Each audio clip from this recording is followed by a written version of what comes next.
Welcome back. For the past few months, I've been working on a new body of sculptures in my studio. These sculptures are made of threads, fabrics, yarns, and copper wire. This is work I haven't yet shared publicly. A few weeks back, I took a trip to New York City to see the work of an artist called Ruth Asawa. In some ways, my trip to New York City is connected with the work that I'm creating in my studio. So come with me to New York City, and when we get back, I'll show you what I've been creating in the studio. This morning, I'm taking the train from New Haven into New York.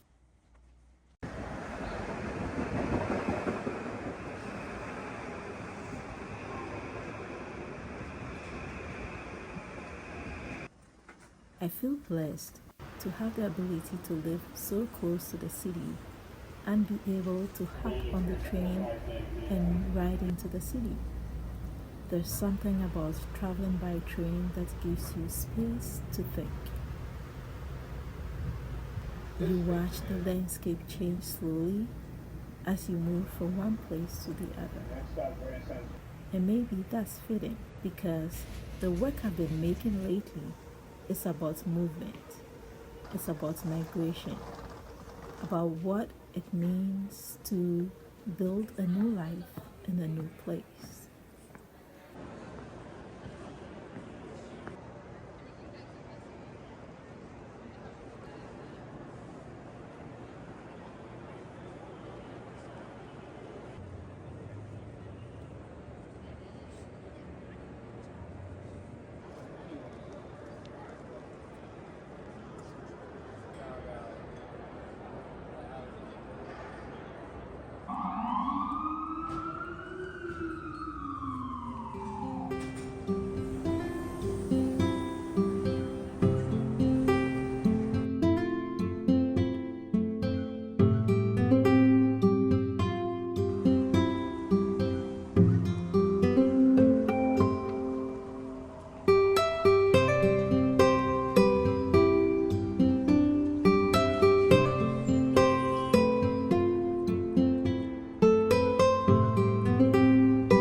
When I first heard about the retrospective of Ruth Asawa, I knew I wanted to see it. But as I started learning more about her life, something stood out to me. She was the daughter of Japanese immigrants in the United States. And during the Japanese American internment, she and her family were incarcerated in internment camps. Despite that experience, she went on to create sculptures of extraordinary beauty and delicacy. Learning that made the work feel even more powerful to me, because the sculptures I've been making are also about immigrant stories.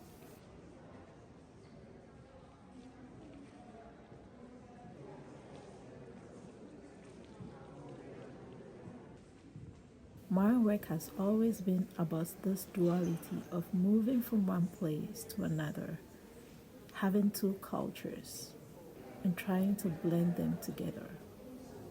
I've done so by blending the storytelling features of West African fabrics with the American quilting and the layering of fabrics. And this new body of work that I'm creating, I'm doing it a little bit differently. Instead of doing this conceptually and by the techniques that I use, I've moved into a new space where I'm making the materials I use to do that blending.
So tired. It was a wonderful show, but I'm so tired.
Now that we are back from New York City, let me tell you why this exhibition meant so much to me. So I've been creating fiber sculptures for a while now, and they are made of fibers, textiles, and copper wire. But I've been holding them so close to my chest. I haven't shown them publicly because when you show your work, there's some amount of vulnerability involved in putting your work out there, especially if it's work that is different from what people know you for. So I've been holding this work really close to my chest, just keeping it to myself, and just a few people have seen it. But I have learned that at a certain point, the work no longer belongs to me. It belongs to the world, and I have to let it go. It is no longer mine. I have come to the point where it is time to let the work live in the world. And so that's what I'm going to do.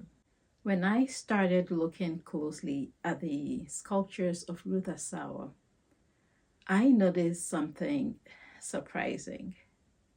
Some of the forms that I have been exploring in my own work feel very close to hers, especially the smaller crocheted sculptures that she made out of wire. It wasn't something that I had planned, but it reminded me that even with our own individual lives and experiences, no matter how different they are, there are times that we can arrive at the same place with the same ideas and similar ways of thinking, which I found very interesting. Seeing her work helped me to understand my own work more clearly. I'm going to show you the work that I have been creating for the past several months.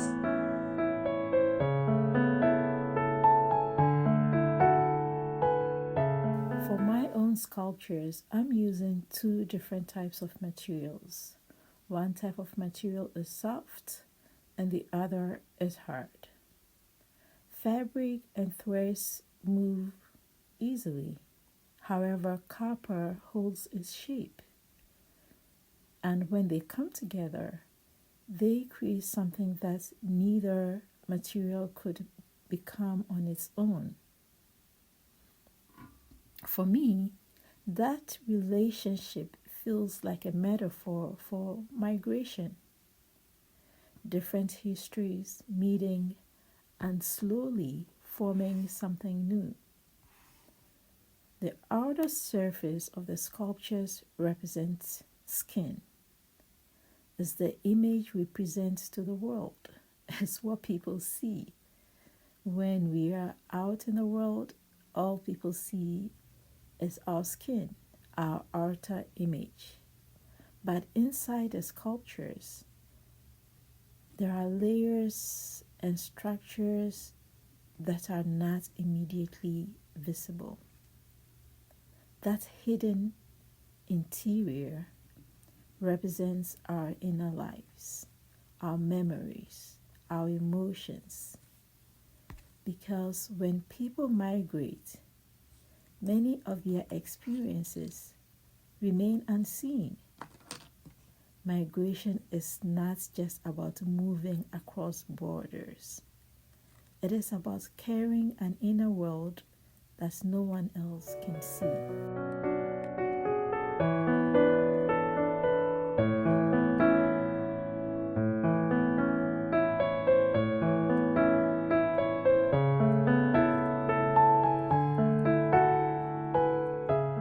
So these sculptures hold many things at once.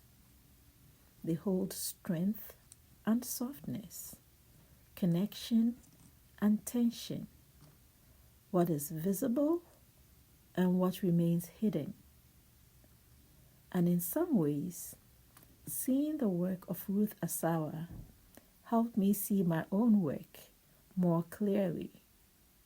Sometimes, another artist helps you understand your own path, and eventually, this work has to leave my studio. It has to live in the world.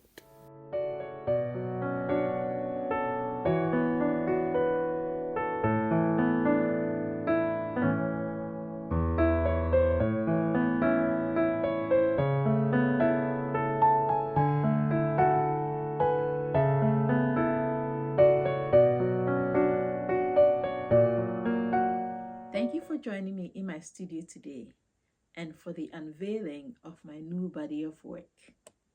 To support my channel, please like and share this video. Until next time, create something beautiful and share it with the world. I'll see you next week.